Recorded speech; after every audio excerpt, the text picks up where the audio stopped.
I asked ChatGPT to create a Bible study plan for me, and this is what happened. What's up, friends? Jeremiah here. So I asked the bot to create a Bible study plan on 3 different topics and suggest these topics based on someone who just became a Christian. The 3 topics it gave me were understanding the gospel, building a strong foundation, and living as a disciple. Then I asked it to give me more details on option 1 since I felt like that was the most relevant to someone who had just become a Christian. I believe that especially as a new believer, it's important to know the true gospel so that you can identify the lies and stay away from them. Then the bot gave me a 6-week Bible study plan that you can follow or use as inspiration to create your own Bible study plan. So in week 1, we're dealing with an introduction to the gospel. We're going to read the Gospel of John from chapter 1 to 3 to understand who Jesus is and why he came to earth. We're also going to study John 3:16 and memorize it, and then reflect on your own understanding and any questions that you may have. Week 2 is about understanding sin. We're going to read Romans 3 verse 9 to 20 to understand the universal problem of sin.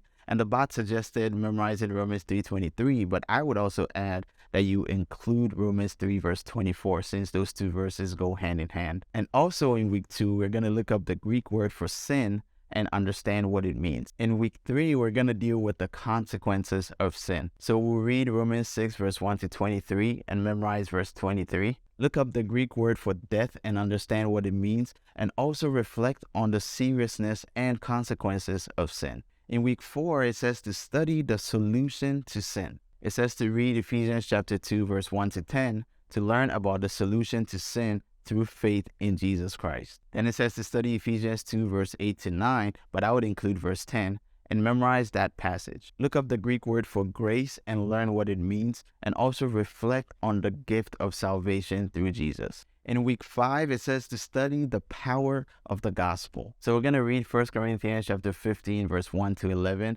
and pay closer attention to verse 3 and 4. Study them and memorize them. We're also going to look up the Greek word for resurrection and learn what it means, and reflect on the power of the resurrection and how it gives hope for eternal life. Up to this point, it's followed a pretty consistent format, but in week 6, which is the final week, we're going to switch things up a bit. Meditate on the implications of the gospel and how it should affect your life and your relationships both with God and with other people, and also reflect on how you can share the gospel and be a witness for Jesus Christ. And then finally, it says to seek a mentor or a small group to get support and accountability as you grow in your faith. In my opinion, this is a very simple but effective Bible study plan, and you can even go into further detail or make it longer if you'd like. So let me know in the comments below, is this something you see yourself implementing or maybe drawing inspiration from? And check out this video right here where I asked ChatGPT to help me grow spiritually with some interesting results. Until next time,